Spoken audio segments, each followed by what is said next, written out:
Assalamualaikum warahmatullahi wabarakatuh. Alhamdulillahirabbil alamin. Wassalatu wassalamu ala asyrafil anbiya'i wal mursalin sayyidina wa maulana Muhammad wa ala alihi wa sahbihi ajma'in, amma ba'd. Pertama-tama, marilah kita panjatkan puji syukur kehadirat Allah Subhanahu wa ta'ala yang telah memberi sebaik-baik nikmat berupa iman dan Islam. Salawat beserta salam tetap tercurah limpahkan kepada junjungan kita Nabi Muhammad sallallahu alaihi wasallam beserta keluarga dan para sahabatnya. Hadirin rahimakumullah.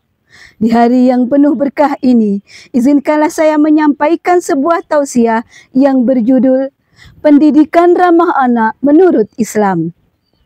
Pendidikan ramah anak dilatar belakangi oleh beberapa faktor. Yang pertama, adanya proses pendidikan yang masih menjadikan anak sebagai objek dan guru sebagai pihak yang selalu benar.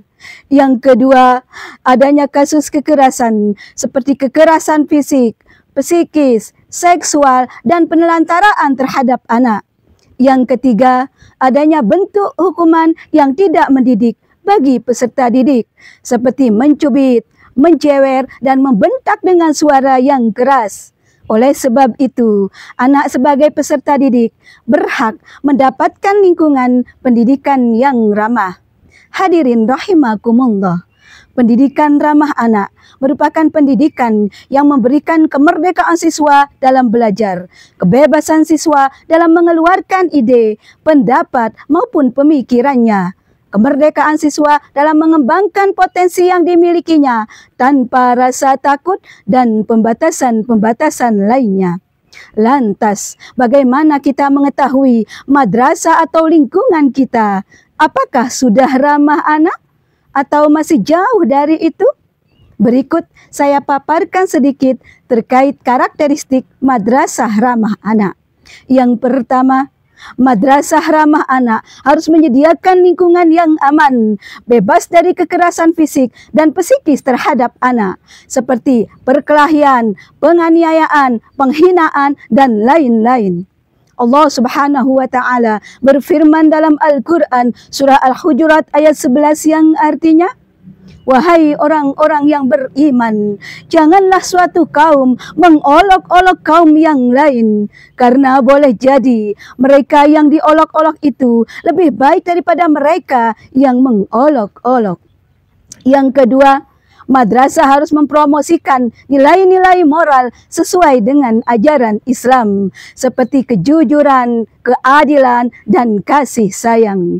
Yang ketiga, madrasah ramah anak harus memahami dan mendukung perkembangan fisik, mental, emosional, dan spiritual anak-anak sesuai dengan tahap perkembangan mereka.